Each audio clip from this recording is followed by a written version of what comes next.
Tumakuru DCC bank ಎಲೆಕ್ಷನ್ಗೆ count down.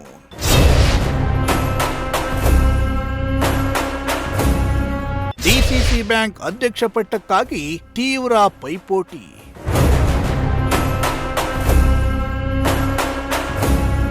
ಸಹಕಾರಿಗಳು ಯಾವ ಅಭ್ಯರ್ಥಿಗಳ ಕೈ ಹಿಡಿಯಲಿದ್ದಾರೆ?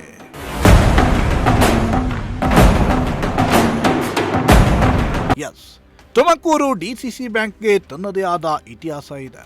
ಸಹಕಾರಿ ಕ್ಷೇತ್ರದಲ್ಲಿ ಕ್ರಾಂತಿ ಮಾಡಿರುವ ಸಚಿವ ರಾಜಣ್ಣ ತುಮಕೂರು ಜಿಲ್ಲಾ ಸಹಕಾರ ಕೇಂದ್ರ ಬ್ಯಾಂಕ್ನಲ್ಲಿ ಸುಮಾರು 25 ವರ್ಷಗಳ ಕಾಲ ಸ್ಮರಣೀಯ ಸೇವೆಯನ್ನ ಸಲ್ಲಿಸಿದ್ದಾರೆ.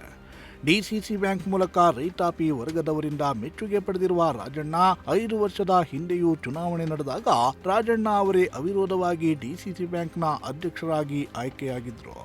ಇದೀಗ 5 ವರ್ಷಗಳ ಅವಧಿ ಪೂರ್ಣಗೊಂಡಿದ್ದು, ನಾಳೆ ಡಿಸಿಸಿ ಬ್ಯಾಂಕ್ನ ಆಡಳಿತ ಮಂಡಳಿಯ ನಿರ್ದೇಶಕ ಸ್ಥಾನಗಳಿಗೆ ಚುನಾವಣೆ ನಡೆಯಲಿದ್ದು, ಚುನಾವಣೆಯಲ್ಲಿ ಘಟಾನುಘಟಿ ನಾಯಕರೇ ಸ್ಪರ್ಧಿಸ್ತಾ ಇರೋದ್ರಿಂದ ಡಿಸಿಸಿ ಎಲೆಕ್ಷನ್ ಭಾರೀ ಕುತೂಹಲವನ್ನ ಮೂಡಿಸಿದೆ.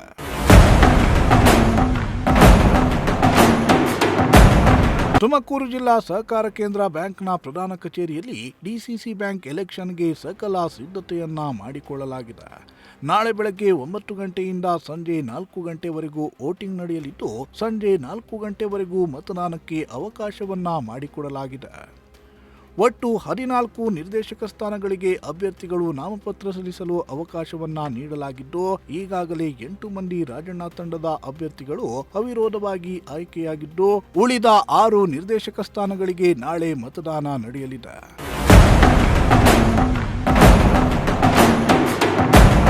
ಇನ್ನು ಡಿಸಿಸಿ ಬ್ಯಾಂಕ್ನ 14 ನಿರ್ದೇಶಕ ಸ್ಥಾನಗಳ ಪೈಕಿ 8 ಮಂದಿ ಅವಿರೋಧ ಆಯ್ಕೆಯಾಗಿದ್ದು, ಉಳಿದ ತಾಲೂಕುಗಳಾದ ಕುಣಿಗಲ್, ತಿಪ್ಟೂರು, ಪಾವಗಡ, ಚಿಕ್ಕನಾಯಕನಹಳ್ಳಿ, ಗುಬ್ಬಿ ಹಾಗೂ ಶಿರಾ ತಾಲೂಕುಗಳ ತಲಾ 1 ನಿರ್ದೇಶಕ ಸ್ಥಾನಗಳಿಗೆ ಪ್ರತಿ ತಾಲೂಕಿಗೆ ಇಬ್ಬರಂತೆ 12 ಮಂದಿ ಅಭ್ಯರ್ಥಿಗಳು ಎಲೆಕ್ಷನ್ನ ಕಣದಲ್ಲಿದ್ದು, ನಾಳೆ ಅಭ್ಯರ್ಥಿಗಳ ಭವಿಷ್ಯ ನಿರ್ಧಾರವಾಗಲಿದೆ.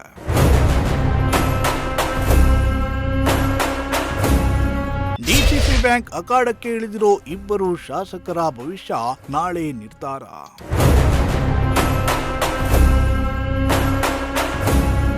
ಇನ್ನು ಪಾವಗಡ ಕ್ಷೇತ್ರದಿಂದ ಶಾಸಕ HV ವೆಂಕಟೇಶ್ ಮೊದಲ ಬಾರಿಗೆ ಡಿಸಿಸಿ ಬ್ಯಾಂಕ್ನ ಅಖಾಡಕ್ಕೆ ಇಳಿದಿದ್ದಾರೆ. ಇತ್ತ ತಿಪಟೂರು ಕ್ಷೇತ್ರದಿಂದ ಶಾಸಕ ಷಡಕ್ಷರಿ ಅಖಾಡದಲ್ಲಿ ಇದ್ದು, ನಾಳೆ ಸಹಕಾರಿಗಳು ಇಬ್ಬರು ಶಾಸಕರ ಕೈ ಹಿಡಿಯುತ್ತಾರಾ ಅನ್ನೋದು ನಿರ್ಧಾರ ಆಗಲಿದೆ.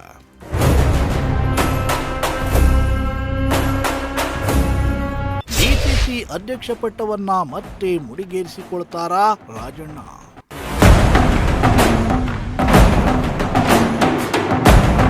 ಇನ್ನು ಸಚಿವ ಸ್ಥಾನ ಹಾಗೂ ಹಾಸನ ಜಿಲ್ಲಾ ಉಸ್ತುವಾರಿ ಸಚಿವ ಸ್ಥಾನವನ್ನ ಕಳೆದುಕೊಂಡ ಬಳಿಕ ರಾಜಣ್ಣ ಅವರಿಗೆ ಡಿಸಿಸಿ ಅಧ್ಯಕ್ಷ ಪಟ್ಟವು ಕೈತಪ್ಪುತ್ತೆ ಎಂಬ ಅನುಮಾನ ಮೂಡಿತ್ತು.